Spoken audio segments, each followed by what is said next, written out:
अभी हम लोग भी 2 दिन से ट्रेनिंग ले रहे हैं, यह भी हमारा यहाँ संसाधन ही है। इस संसाधन के द्वारा हम और हमारे बच्चे दोनों अभी जो हम यहाँ से नई नई तकनीक अपने रिसोर्स पर्सन के द्वारा जो सीखे हैं, यह भी एक नया संसाधन ही है। और इनके द्वारा ही सीख कर जाने के बाद हम अपने बच्चे को भी यह संसाधन देने का प्रयास करेंगे।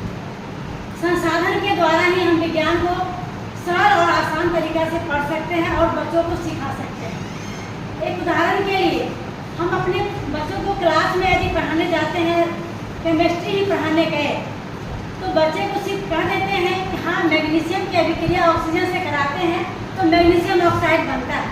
बच्चा न मैग्नीशियम जान रहा है न ऑक्सीजन के बारे में कुछ जान रहा है। लेकिन हमारी प्रयोगशाला में मैग्नीशियम का रिबन भी है रखा हुआ और उसको जलाने के लिए बुनसन बर्नर भी है, जिसको जलाने के बाद ऑक्सीजन निकलता है, उससे भी है।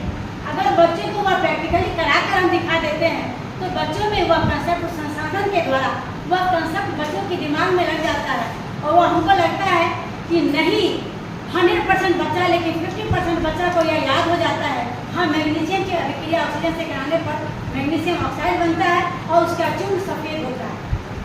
अगर उसको हम प्रैक्टिकली नहीं करा देते तो बच्चा हम पढ़ा दिए, बच्चा पढ़ लिया, सुन लिया और कल होकर वो बाहर में जाके भूल जाता है, जो कि हम लोग भी करते हैं। सर हम लोग को पढ़ाते हैं, कहानी में उठ भी रहे थे, सो भी रहे थे, अगर उसको प्रैक्टिकली कुछ वीडियो के द्वारा या कुछ रोमांटिक तरह से अगर पढ़ाते हैं, रोचक तरह से, तो हम लोग के दिमाग में ज़्यादा अटैक करता है और हमारी नींद भाग जाती है।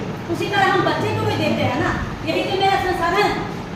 और इसलिए विज्ञान शिक्षा में संसाधन की आवश्यकता